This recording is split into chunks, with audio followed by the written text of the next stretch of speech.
Hi, my name is Claire Calkins, and I'm Secretary General for Yale Model United Nations this year. I'm calling in from Chicago, Illinois, and I could not be more excited to welcome you to our virtual conference. But before we get going, I wanted to give a huge thank you to the incredible Secretariat that's worked alongside me for the past 9 months to put this conference together. If it weren't for their hard work or dedication, none of this would have been possible. Hey guys, my name is Cameron Janssens. I'm the Director General of Committees for YMUN 47. My name is Bridget Stoll, and I'm zooming into you all from Harpswell, Maine. This year for YMUN, I'm serving as the Director General of Operations. My name is Aki Dada. I'm Director of Security for YMUN 47. I'm currently calling in from my home in New Jersey. My name is Monique. I use she, her, hers pronouns, and I'm coming to you today from Greenwich, Connecticut. I am this year's Undersecretary General of Regional Bodies. I'm Dominique Castanera.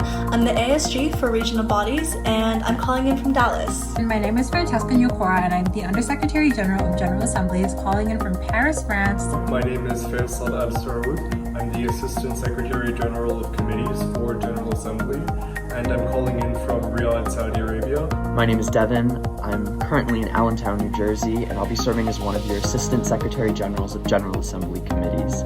Hi there, my name is Dora Peng, and I'm the Undersecretary General of Branding for this year's YMUN XLVII. I'm calling in from Allen, Texas. My name is Emily Zinner. I am YMUN 47's ASG Branding, and we are currently calling in from El Paso, Texas. My name is Timothy Kim. I'm from Greenwich, Connecticut, and I'm one of the Assistant Secretary Generals of Branding for YMUN this year.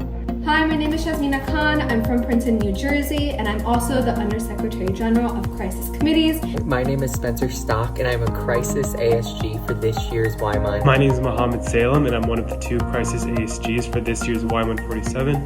I'm calling from Rockford, Illinois. My name is Jonah. I'm from Trevilla, Maryland, and I'm extremely excited and honored to be serving as your Undersecretary General of Domestic Delegations for YMUN 47. Hi, my name is Sophia. I'm Undersecretary General of International Delegations, and I'm calling from Fort Lauderdale, South Florida. Hi everyone, my name is Jad. I'm Assistant Secretary General for International Delegations. I'm currently in New York City. My name is Olivia Zhang, and I'm a first year in Morse College from Long Island, New York. I'm the Assistant Secretary General for Domestic Delegations. Rose Shaheen, one of the Assistant Secretary Generals of Delegations. I may have spoken to some of you over email. I'm calling in from Pasadena, California. My name is Sandhya Kumar, and I am the Undersecretary General for the Economic and Social Council organ. I am currently in Rochester, Minnesota. My name is Eve Groman and I'm hailing from Chicago, Illinois. This year I will be one of the ASGs of EcoSocs and I can't wait to meet all of you.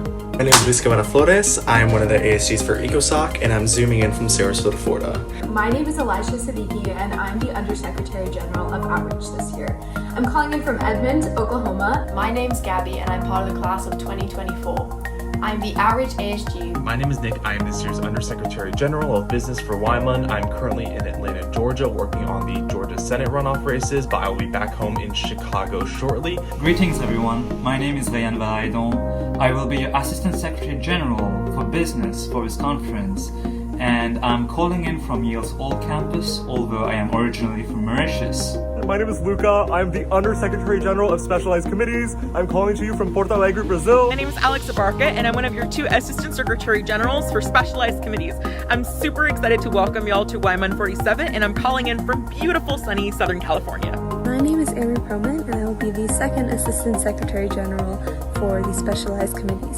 I'm calling in from Kampala, Uganda. I'm McKenna Christmas. I use she, her, hers pronouns.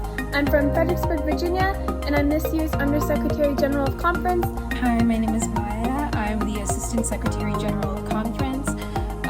Right now, I'm in St. Augustine, Florida. I'm Dean Senta. I'm calling in from Greenville, South Carolina, and I'm one of the ASGs of Conference this year. My name is Anushka, and I'm the USG of Technology for YMUN 47. I'm calling in from New Jersey. My name is Bradley Lewis, and I am in the class of 2024 here at Yale. I am the Assistant Secretary General for Technology. I'm so excited for you all to experience this year's YMUN Virtual. I'm so excited for the conference, and I hope you are too. So excited to have you. Welcome to YMUN. Welcome to YMUN. Welcome to YMUN. Super excited to see this year's conference unravel. And we can't wait to meet you. Welcome. Welcome to YMUN. Welcome to YMUN. Welcome to YMUN. We are so excited to have you here. I'm so excited to meet all of you. Have a great time at YMUN. I'm so excited to welcome you to YMUN. Welcome to YMUN. I hope all of you are healthy, happy, and safe. So from each and every one of us on the YMUN Secretariat, welcome to YMUN. We can't wait to meet you.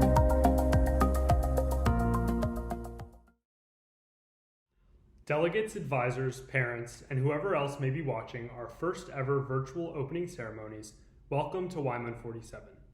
My name is Cameron Jansons, and I have had the honor and privilege of serving as YMUN 47's Director General of Committees. This past year has been anything but normal.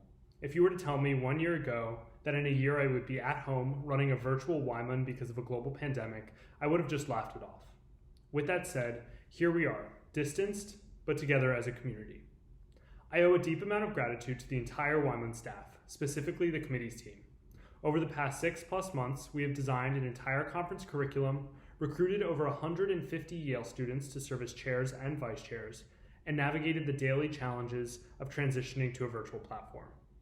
I'm especially excited about the array of topics covered by our 43 committees. This weekend, delegates will have the opportunity to dive into the very issues that the international community faces today: pandemic preparedness, nuclear proliferation, financial crisis, global terrorism, and drug trafficking, to name a few. I can't wait to see what each of you accomplish this weekend as the next generation of global leaders. But before committees are in session, I have the honor of welcoming this year's keynote speaker, whose professional experience is beyond incredible. Chris Whipple is one of the most accomplished multimedia journalists of our era, a writer, documentary filmmaker, and speaker. He's written for Newsweek, Vanity Fair, Politico, The Daily Beast, and many other publications. Most recently, he is the author of The Spy Masters: How the CIA Directors Shape History and the Future. There are only 11 men and 1 woman alive today who have made the life and death decisions that come with running the world's most powerful and influential intelligence service. With unprecedented, deep access to these individuals, The Spy Masters tells a story of an agency whose activities, spying, espionage, and covert action, take place on every continent. Unsurprisingly, the book is already attracting rave reviews. I want to thank Mr. Whipple for being here to deliver our keynote address, and with that, I will turn it over to him. Good evening. I'm honored to be giving this keynote address. I'm sure this virtual event is not what you all had in mind at the beginning. We're living in extraordinary times. There's nothing normal about a global pandemic or an economic crisis that rivals the Great Depression, or more recently, a mob assault on the U.S. Capitol. an assault incited by someone who was, until yesterday, the President of the United States. But difficult times can also be opportunities. As Rahm Emanuel, Barack Obama's first White House Chief of Staff, once said, "Never let a crisis go to waste." It's fitting that I'm speaking to you on the day after Joe Biden's inaugural. You know, presidential elections are always important, but this one feels more consequential, civilizational, as someone put it. The good news is that we have turned the page on one of the darkest chapters in American history. The bad news is that the demons that were unleashed are still alive and well. But while this may not be the end, as Winston Churchill once put it, or even the beginning of the end, it may be the end of the beginning. So that's reason for hope. Today I want to talk a little bit about the unexpected upside of tragedy and the advantages of failure. These are things the 46th President, Joe Biden, knows all about. He certainly knows about tragedy. Almost 50 years ago, Biden's wife and infant daughter were killed in a tragic car accident. Decades later, Biden's son, Beau, succumbed to a malignant brain tumor. Joe Biden ran for president repeatedly, but never got close. He was crushed by those experiences, but he wasn't defeated. Almost nobody predicted that Biden would become president. But tragedy taught him empathy and decency. Losing elections taught him perseverance. And in no small part because of those qualities, Joe Biden is now President of the United States. From my own more humble experience, I can tell you that failing is okay. If you told me back in high school or college that one day I would write a best-selling book about the White House Chiefs of Staff, I would have considered that dubious at best. My potential as a chronicler of American political history was, to quote that guy Churchill again, exceedingly well disguised. I saved a report card in American history from my junior year, and I quote, "I'm afraid Chris has learned nothing whatsoever in this class." Well, it went downhill from there. Mr. Burns, if you're listening, I'm sorry. And history wasn't the only place where I came up short. But guess what? It turns out that failing is okay. In fact, as you move on in life, if you don't fail at something, you're not taking enough chances. You're not swinging for the fences. You're living too cautiously. Don't just take my word for it. A few years ago, Aaron Sorkin spoke to the graduates of Syracuse University. Sorkin, of course, is perhaps the greatest screenwriter of all time. But as a college freshman, he took a class called Play Analysis. It did not go well. Quizzed on Arthur Miller's Death of a Salesman, Sorkin revealed that he did not know that at the end of the play, the salesman dies. He flunked that class. But that was, he said, the single most important thing that happened in his evolution as a writer. Sophomore year, he repeated the course, and by God, he turned that F into a D, and he never looked back. The point is, there are screw-ups headed your way. It's a combination, Sorkin said, of life being unpredictable and of you being super dumb. He's right. The truth is, you're going to mess up. Your life is not going to follow your script. The trick is to be ready for unexpected turns in the road. Stephen Colbert once said about life, you have no idea what's going on, and you're mostly just making things up as you go along. I'm no Aaron Sorkin or Stephen Colbert, but I stumbled into a career as a journalist that I never could have imagined, covering apartheid in South Africa, revolution in the Philippines, famine in Somalia, war in the Middle East, covering the White House and the CIA. And none of this would have happened if I'd followed my plan. A few years out of college, I was hired as a writer by a magazine, and I bombed. I was terrible. But I decided to go out into the world and do some reporting. And that's how I found that I had a knack for getting into inaccessible places and getting people to talk. And eventually I became a pretty good writer too. Like Sorkin's failure in that Death of a Salesman class, my failure was the key to my evolution as a journalist. So my advice is, do not follow a preconceived blueprint for your life. Change majors, change jobs, change careers, experiment, stumble, you'll find out that failing is not only not the end of the world, it's the beginning of discovery and of self-awareness. And whether you decide to become a diplomat or a doctor or a lawyer or an actor, make a connection to something larger than yourself. A hero of mine at Yale, the late Reverend William Sloane Coffin, said, "Socrates had it wrong. It's not the unexamined, but the uncommitted life that is not worth living." So look up from your phone or laptop and notice things, pay attention to what is happening in the country and in the world, and do something to make it better. A writer I know, a Pulitzer Prize winner named Tom Powers, read an early draft of my book on the CIA directors, the spy masters. He told me not to be afraid to have a point of view, to sound the alarm about what's wrong, to call attention to, quote, the things we should be worried about. Ordinary citizens like you are the first line of defense, he said. If you're going to stick with this subject, you're going to need to stand for something.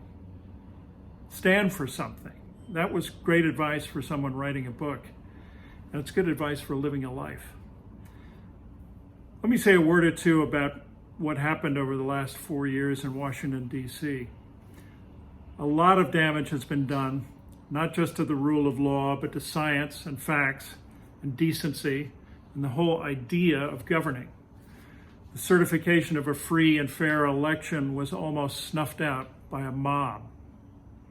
But there's a way to make sure that never happens again. And that is, tell the truth. Truth is evidence-based. It's not opinion or dogma. It's not the world according to CNN or MSNBC or Fox or Breitbart.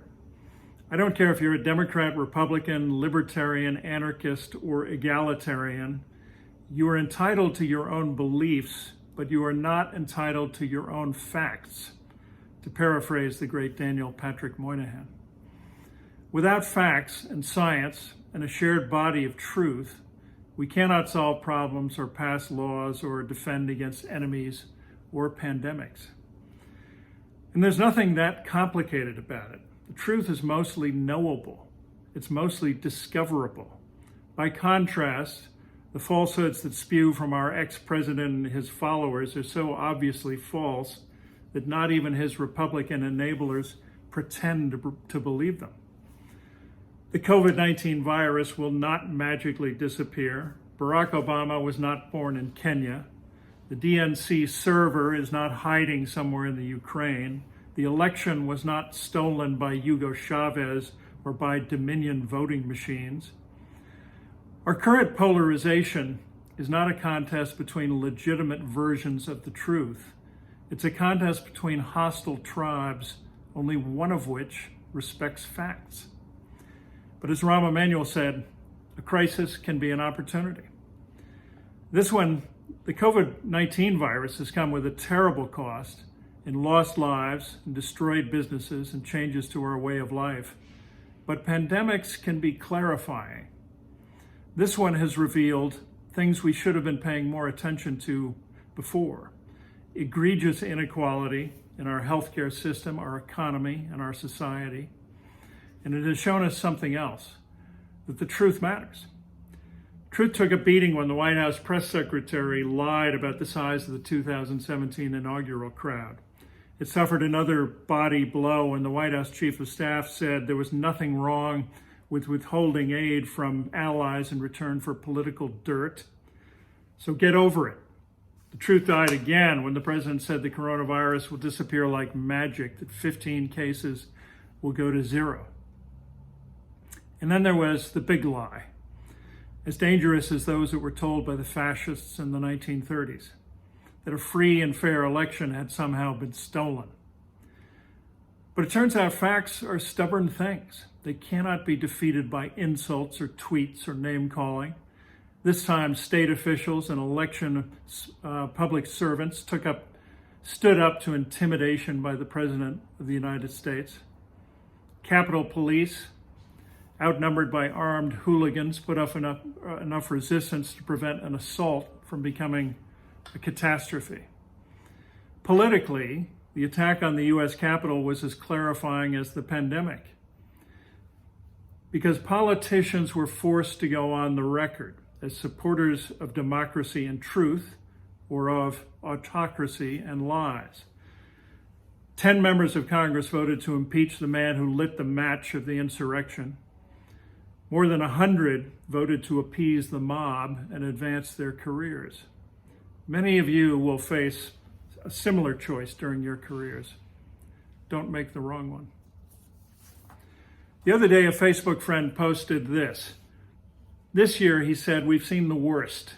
Good. Now we know what it is. Now we can rise above it and join forces and work for equality, justice, prosperity, and good sense. Because of all of you, I'm optimistic. Because of earth-shaking events, you've had to grow up in a hurry. Ralph Waldo Emerson wrote, "These are occasions a good learner would not miss. This time is a very good one if we but know what to do with it." I'm confident that you will know what to do with it. Thank you.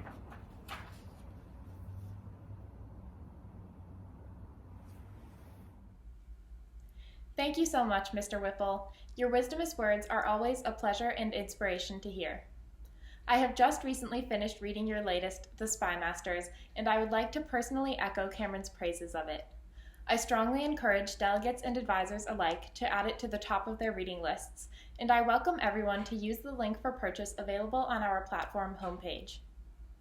It is my great honor to be here today, speaking to you all as the Director General of Operations for the 47th Yale Model United Nations Conference. When I was in 7th grade, my history teacher began a Model UN club at my school, and since my first conference that year, Model UN has been the hallmark of my educational experience. Model UN truly broadens the lens through which its participants see the world, and I am deeply grateful for the opportunity to facilitate this experience for a new generation of passionate learners. Of course, YMUN is a bit different than we imagined it would be this year.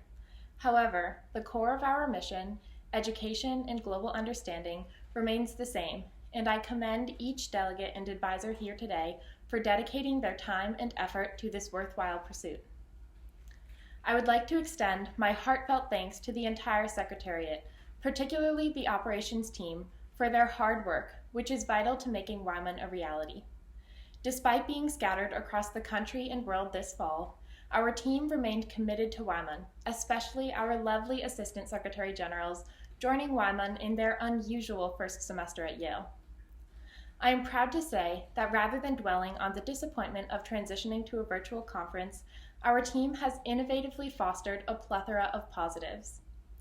Our delegations team recognized our virtual model as an opportunity to make YMUN more accessible, reaching the largest number of delegates in YMUN history from over 40 countries, unencumbered by the necessity of travel to Yale.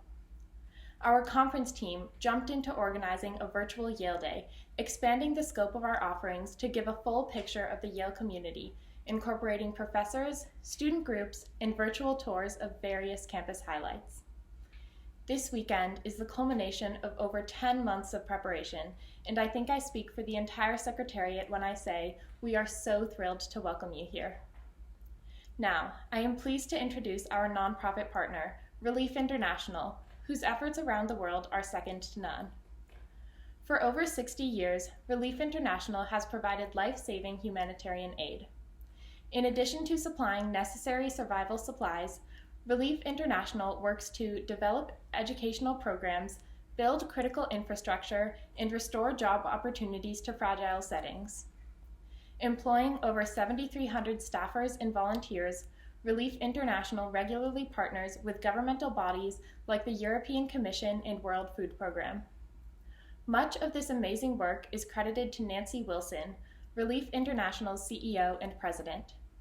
Under her leadership, Relief International has grown from a $40 million to $140 million organization and reinvigorated its commitment to partnering with local communities. We are delighted to have Ms. Wilson here with us today. Please join me in extending her a warm YMUN welcome. Hello, and thank you all for being here today. What an honor it is to be able to talk with you in this year's one-of-a-kind, hopefully, Model UN conference. I know we're meeting via taped video, which will be evident as you watch this, but please know that I would be there if I could, and I would be so happy to meet each and every one of you. I commend you, delegates, for your commitment to diplomacy, to humanitarian activities, and for being the change you wish to see in the world. Your passion for this work, combined with the knowledge and skills you're developing here at the conference and in your university studies, are vital for humanity. As introduced, I'm Nancy Wilson, CEO of Relief International. I've been working here for 7 years, and I can assure you that this job is simultaneously a huge challenge, opportunity, and privilege. At Relief International, our mission is simple. We deliver life-saving aid to millions living on the edge of survival, while also working alongside the communities to solve their toughest long-term problems. In short, we're all about resilience: cope, adapt, and thrive. We work in 4 sectors: livelihoods and economic opportunities, health and nutrition, water, sanitation, and hygiene, sometimes called WASH, as well as developing life-changing education programs. We have over 8,000 staff in 16 countries across Africa, Asia, and the Middle East. And I'm particularly proud that over 97% of our staff are local country nationals, so they are developing the skills that their countries will need over time and be able to make continuous investments in their communities. Much of Relief International's global work is in providing health and nutrition services to families in fragile settings. So when I say fragile, think of Yemen, South Sudan, Somalia, Afghanistan, Bangladesh. You get the idea. These families are likely displaced, affected by active conflict, or living in remote and under-resourced locations, or some combination of those 3. And with the COVID-19 pandemic still spreading across the globe and vaccinations in the places where we work still not arriving until very late in 2021, our work has never been more important. With the pandemic, our teams on the ground have quickly pivoted and responded to the changing needs of the communities by providing education about the COVID, as well as hand sanitizer, hygiene kits, and face masks and other kinds of PPE. I want to tell you a story because I think that's the best way to understand what the work is really all about. And last year, I had the pleasure of visiting one of our programs in Afghanistan. It's called the WHEAT Project, standing for Women's Enterprise Advocacy and Training. And the focus, as you might imagine, was largely on women and improving their skills for enterprise and empowerment. But then one of our program managers, a really talented and thoughtful young Afghan woman, said, there's something important that we are missing here, and that is that we need to work with the people who shape values in the community, namely the mullahs, or the Islamic religious leaders. So she designed a training based on the Quran and the Hadith to train 70 mullahs from 7 different districts in the country. And I had the opportunity to go to Kapisa and meet 10 of these mullahs. They were so excited to tell me about this program, which they said was one of the most important trainings they'd ever been to. And they told me that they'd learned about 3 things: ending child marriage, the importance of women participating in the economy, and challenging masculine norms.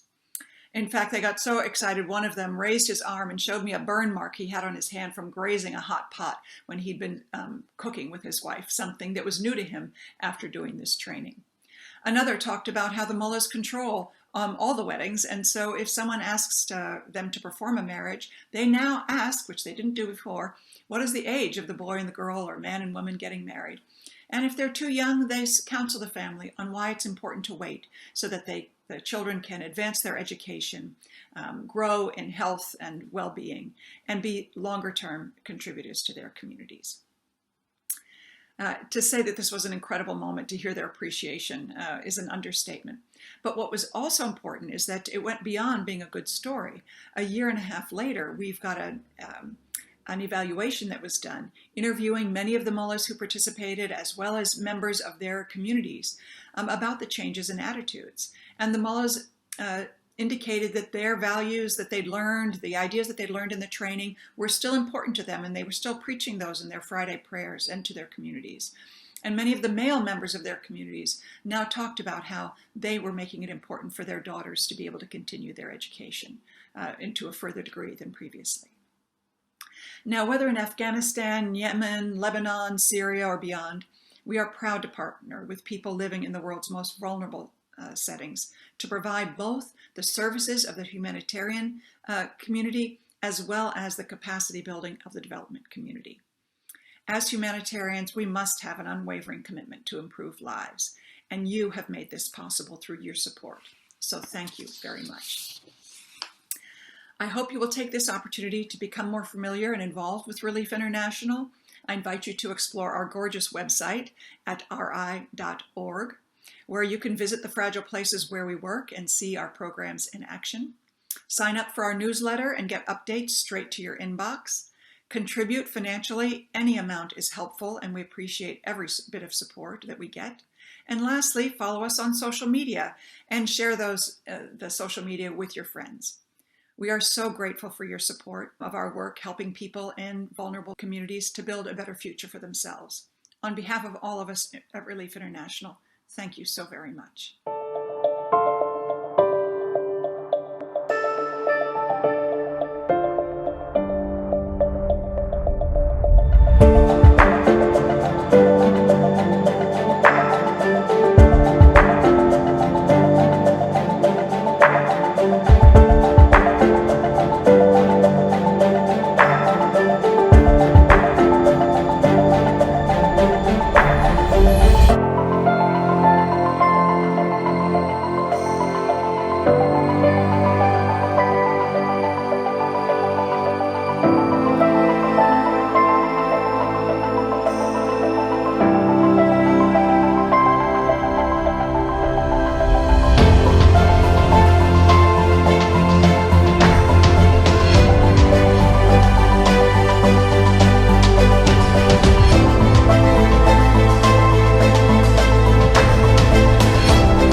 Thank you so much to Relief International.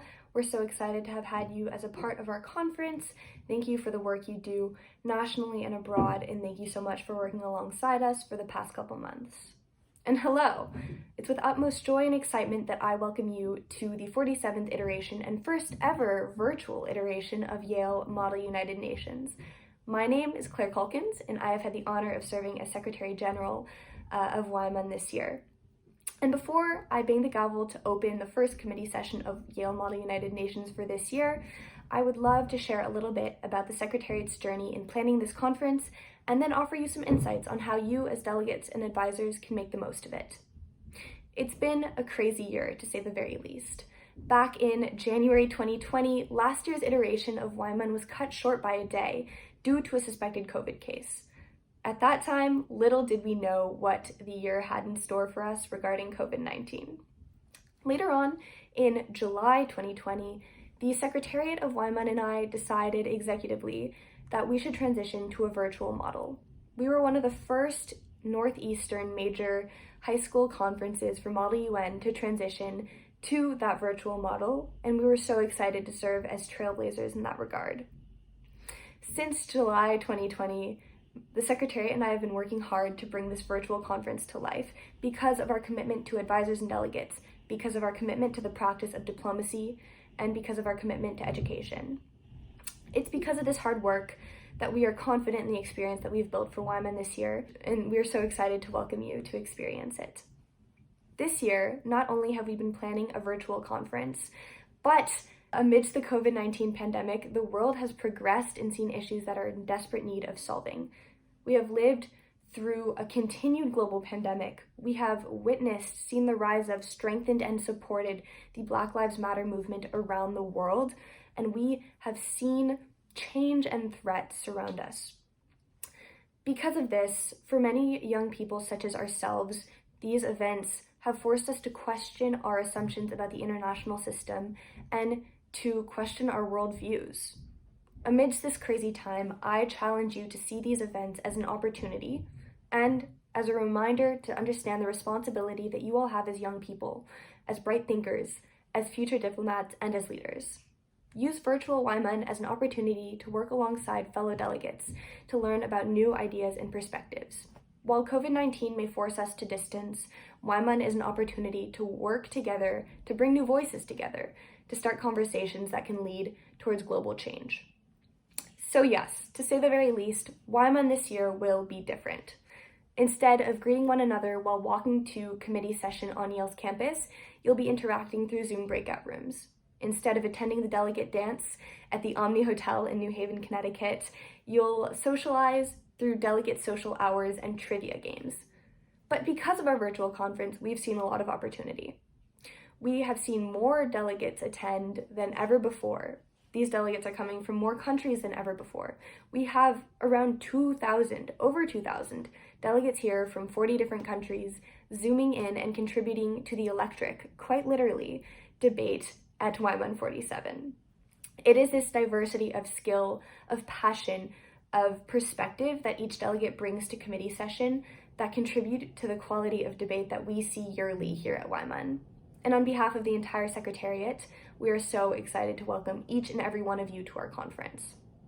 This weekend, it is my greatest hope that you challenge yourselves in this virtual world to communicate, to interact, and to grow as diplomats and leaders. And I am so excited to watch each and every one of you pursue exactly that. So, before we get started and open the first session of committee, I would like to introduce and hear a quick word from Aki Dada, our Director of Security. Hello all, my name is Aki Dada and I am Director of Security for YMUN 47. 7 years after my first delegate experience as a high school freshman attending YMUN, and 1 year after my somewhat chaotic time as Secretary General, I am so glad to be present for my final Yale Model UN conference.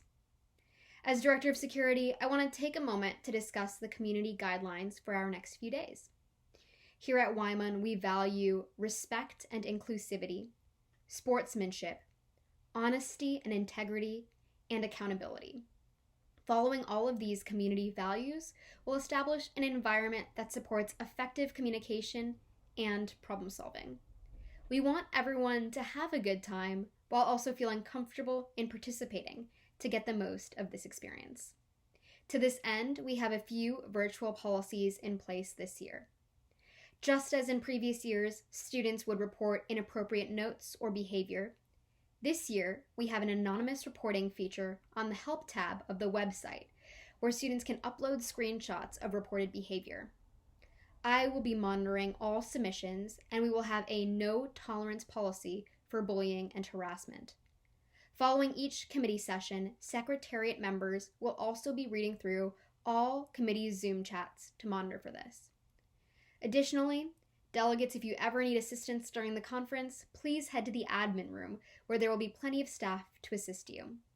Advisors, we will also have staff available to you in the advisor lounge if you have any questions. If you find yourself in need of technical assistance or support, visit the help page and submit a request for help, or use the chat tool in the main page. That's all from me. Let's all work together to make this a great conference experience. With that, I toss it back to our lovely Secretary General, Claire.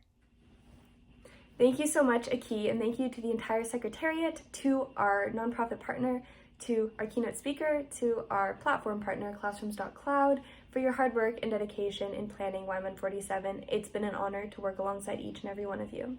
With that being said, it's officially time to open the 47th session of YMUN, and I'd like to invite my sister to help me do so. So, are there any points or motions on the floor at this time? Yes. Motion to open YMUN 47. A motion to open the 47th session of Yale Model United Nations is in order, and as Secretary General, it is my distinct honor to declare that the 47th session of Yale Model United Nations is officially open. Welcome to YMUN.